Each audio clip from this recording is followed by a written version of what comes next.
Batman 141 Legacy number 906. Chip Zdarsky writing with Jorge Jimenez on the art. Also, it looks like they've taken the Legacy number off the cover. At least just looking at the cover on League of Comic Geeks anyway, it doesn't seem to be there. But don't worry, I'll keep track. That's good. I like that you're doing that though. Yeah. So last issue ended with the reveal that Zur-En-Arr somehow is now in failsafe, the robot, and that's what we're going to be looking at here. So, I mean, it's an action issue, right? It's like most of it's a chase, most of it's the robot chasing Batman, and Batman trying to figure out how to fight failsafe. I think in some ways it's better than the issues we've had recently because at least it is just fun action and Jimenez drawing it. I think the critique here though is that we already had good versions of this back in the first arc when it was just failsafe chasing Batman. The fact that it's Zur-En-Arr inside failsafe now doesn't really change the way it plays out all that much. But it does look good because Jimenez is a good artist, so I can't deny that. There is a quick break in the middle where we cut to Dick and Babs talking to the French cat burglar. Turns out Dick went and trained with her as well at some point. They mentioned here. Fair enough. Which makes sense because it feels like out of all of the mentors, Bruce trusted her the most. So he would send his ward to train in the ways of the cat burglar. So. It's funny to me though, because when we got that story in the night, there was kind of a flirtation of like don't get me wrong, she was definitely an older woman than Bruce, but she was young enough that there was kind of this you seducing me, Mrs. Robinson kind of like attraction maybe. It just makes me, I'm just laughing to think that he sends Dick off like 10 years later, and like he's a teenager and she's probably in her 50s or 60s by that point. Because I mean, here she's what, like 70 something? Maybe? Yeah, I don't know. But regardless, so it's just them. They're aware that Zur-En-Arr is in failsafe, but most of the issue is the action. It's the robot chasing after Batman in a car that he's taken. Batman tries to take him out with some fancy foam bombs that he's developed for someone else, for Killer Moth specifically. Yeah, so it's like flame resistant foam. Yeah. But it's solid enough that, he drops it in the car, so it keeps the car going. Yeah, he doubles back to the hut that Failsafe was building all of his stuff in, which Failsafe actually predicts. Failsafe thinks about going to Gotham because that's where Batman would probably go, most people would think. But he's like, no. What would Batman do? He would double back because he needs weapons. And a lot of this is Failsafe / Zur-En-Arr saying, you're weak now, you're not as strong as you used to be. Like, you're eventually probably going to replace half of your body with robotics anyway. You should retire. I'll take care of the Batmaning. You just live the rest of your life peacefully. So this is what made me think, was this Zur-En-Arr's entire plan, right? Because we know that Zur-En-Arr created the failsafe program, right? It came from an idea that if Bruce went too far, then this would have to be, and we know that it came. So do you think this was always the Zur-En-Arr personality's idea? And if that's the case, I don't know if I like it that the Zur-En-Arr is an actual different personality than Bruce. Yeah, this almost feels like it's becoming like a completely separate entity where almost as if Batman was schizophrenic. And I've never read it that way. It's never felt that way. And I always like the idea of Zur-En-Arr is just like, what if Bruce was just Batman full time? And that's the Zur-En-Arr. Like, it's a piece of his personality. It's like if things go really, really bad, right, that's who he becomes.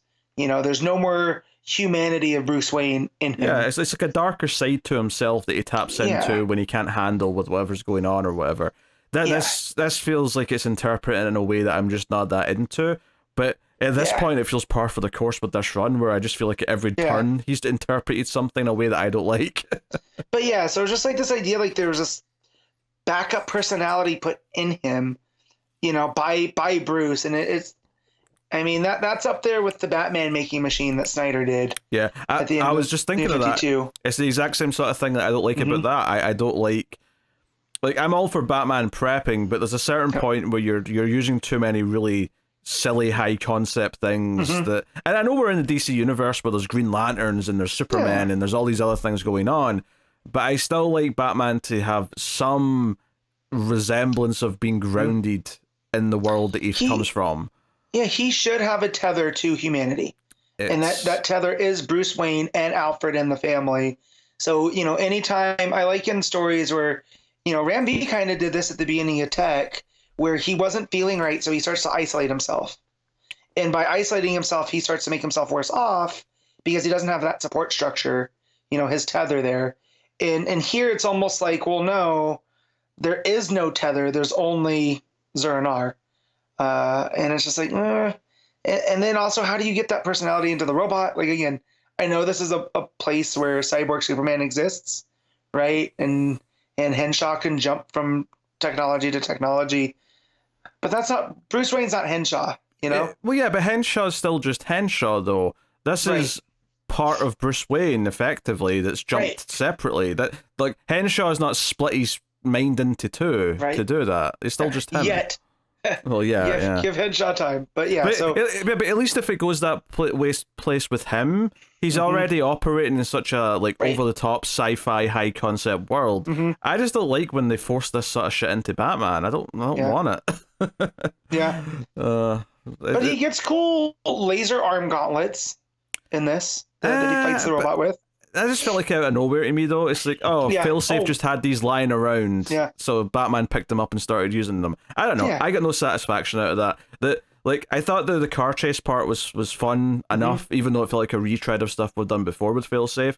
But once it got into the laser sword or whatever it is that he's using, I was just kind of out of it. And the end of the issue is that Failsafe wins and knocks Batman out. He wakes up seemingly weeks later in a cell, and who's in the cell with him, or the cell next to him, depending on your interpretation here?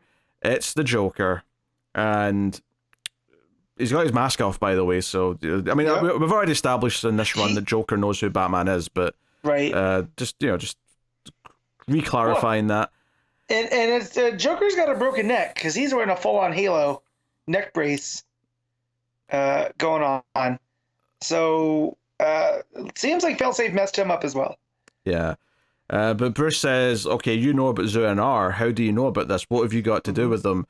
And then Joker says, oh, I'll tell you everything. And it says, next Joker year one. So we're getting the story, the early story of how Joker interacted with Zur-En-Arrh, I guess. So, okay. I don't like that. I like when Joker it's almost like Joker only cares about Batman. He doesn't care about Bruce Wayne. That's my preferred version of Joker. Well, so when they get too familiar now, it's kind of like, well, I don't necessarily care that much about that because I don't think Joker sees them as different people. I think Joker sees Batman how Batman sees himself, is that he is Batman and that Bruce Wayne's nothing but a sham that he puts on in the day to disguise who he really is. I think for me, this just retconning into the backstory that Joker has encountered Zur-En-Arrh in the past. That feels more like this all feels like just high concept retconning to me that I just don't like the idea of. I just fundamentally don't like. I think Zur-En-Arrh as an idea has been taken too far and literal with this run. I liked it more when it was more of a vague state of mind that was kind of like. Well, it fit. The first time I was introduced to Zur-En-Arrh was in Morrison's Batman R.I.P., right? Well, yeah, obviously. That's where most people first heard of Zur-En-Arrh. Right, but that was also a concept that Morrison had been floating around, right? Morrison plucked it from the Silver Age and put it in there, and it was a failsafe, right? It was that if anything happens to Bruce, this from his training, this personality pops up to, So this is just taking that, like you said, this is taking it too literally. It's no more a figurative personality. It's his actual. This is going to sound so harsh, but this feels like fan fiction. It feels like someone read what Morrison did with Zur-En-Arrh and is just taking it to these obvious literal places that just, to me, is so uninteresting and just devalues any of the mystique that it had. This is, in some ways, the worst of, trying to just keep doing more with the things that have already been established. yeah, I don't know. I've not been liking this run pretty definitively for a while, and nothing in this issue, despite the good art, despite some fun action, really is remotely bringing me around on it. Especially since, like, halfway through the issue, I'm like, oh yeah, Batman get his hand cut off. That's right. He's got a robot hand right now. And it feels like it's just a bunch of weird shit that it's not going to stick for that long. Like, as soon as this run is done, we're going to move on from that. At least I hope we do, because I don't want to deal with it. No. I'm just waiting for the Bruce clone to come out that is going to be free of Zur-En-Arrh. And that's how Zdarsky resolves all this. Don't wish things into existence, Matt, that we don't want. I think it's just a sign of a run where, because it sounded like I was saying there that I'm annoyed that none of this is going to matter after, but that's actually not what I'm saying. I'm annoyed because I'm hoping none of this matters after, and that's not what I want from a run. When I'm enjoying a run in a comic book, I don't want the next writer to erase what just happened. I want them to continue it, because if I was enjoying where the story took the characters, and I'm enjoying the things that it established, the relationships that maybe formed out of some of the side characters and stuff, I want that to continue. Everything in this run, I can't wait until they forget about it. Yeah. And that is the worst possible feeling when you're reading the comic book run, is that I can't wait until this is just retconned. Yeah, I don't disagree. I guess it feels like a chore now too, just because it's like, okay, well, what are we doing next? Like now and for me too, less is more with Joker. I don't need a Joker year one ever. That's kind of, I like the small pieces we get in the Killing Joke, of the different origins that could be, and so just the idea that this is, we're gonna get this and Joker dealing with Zur-En-Arrh, I just, it doesn't set me in a good place. No, I mean, it depends what Joker year one is. If, like, because let's say the story that King and Gerrits are doing in Brave and the Bold right now, which is the first time Batman and Joker ever came across each other. If they had just called that Joker year one, I'd understand why they called it that, because it's the first time Joker's like around in Gotham. It's the first time he's fighting Batman. I would have understood that title. It would have made sense, and there'd be nothing wrong with it, because it would just be that story. The implications, though, of what we're going to maybe get in a Joker year one, especially when I don't like all this, three Jokers nonsense that's going on, and whatever else, is it's not appetizing. I'll just say that. It feels like we're just doing a bunch of concepts with Batman and Joker right now that's just really, like, high concept stuff that is just taking everything in directions that I really just don't like about these. It's not what I like these characters for in any way, shape, or form. And you know me, I hate when they retcon characters into the backstories as if they're important. And obviously we're not retconning Joker into the backstory because Joker's been around, but this idea that he's had an encounter with Zur-En-Arrh that's going to be like a multi-issue arc is... And especially if this is actually going to give us origin stuff as well, which I don't know if it is, but the fact that it's called year one kind of implies that it might. And I don't like that idea either. So, yeah. I'm still going to read the next issue, though, because we're going to talk about it, and I'm going to complain about it, and it's going to be a delightful time of misery. So, enjoy the ride, folks. Did you read the backup? Did I fuck? I'll keep reading the book, but there is not a single ounce of me that wanted to read the backup when I got to. Did you read the backup? Oh yeah. Because if I'm paying for this book, I'm going to read it all. So this is the high point. So this is Zdarsky. By the way, art that is the sunk cost fallacy you just said there. True, but if I'm still buying a book physically, I'm going to read the full thing. You know what I mean? You're buying this physically? Yes, I have a problem, Pete. I didn't know that. Okay, God. Yeah. I have to keep the streaks going, so I have an uninterrupted run of Batman from when it restarted. In 2011 or 2016? In both. 2011 then. Okay. Yeah. So. Anyways, this is Zdarsky and Nguyen on art, which Dustin Nguyen doing Batman. I'm here for that. But yeah, this is basically in the mind of Zur-En-Arrh as he was transferring from Bruce into Failsafe.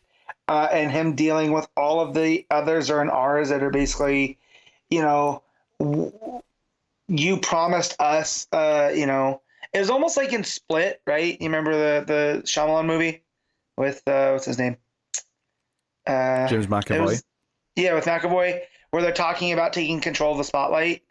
This is basically the Zern-R personalities trying to push the Bruces of 616. That's Marvel of Earth Zero.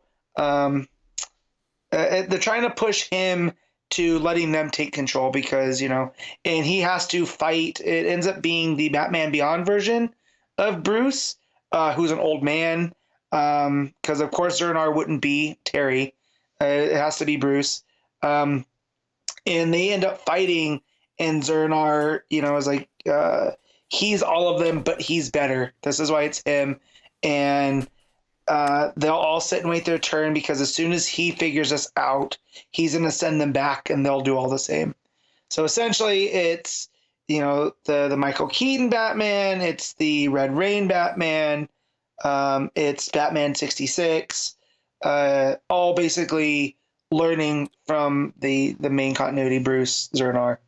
And that's basically it. There's a lot of cool coloring that it's doing where it's the Zern-R colors that are making up the background. So it's like the purple and yellow and blue, and there's this gradient to it that looks great. So the colors is really doing some work. I mean, yeah, they are solid. Like Dustin Nguyen knows what he's doing. Yeah. But other than that, it's just basically a fight scene between old Bruce and Zern-R for control, and then, you know, at the end it's Zern-R suiting up and putting his cape on the failsafe bot. And it's just like, it's fine, you know. But I appreciate the Nguyen art because we got the Jimenez doing all the different Zern-Rs in the last issue or the issue before. And now we get Nguyen doing it. And, you know, it's a skill that I like seeing them do, you know, adapt the different styles of Batman. So, but yeah, overall, it's kind of just a skip. So you made the wise decision. I always do, Matt. Yeah, I always do. Yeah, this Batman run. All this high concept nonsense they keep throwing at Batman. Just, anyway. It's something. All right, what are you rating Batman 141? So the art's solid. The story, not so much. I'll give this a 6.5. I got a 5.5. Oof. That's all it's getting from me.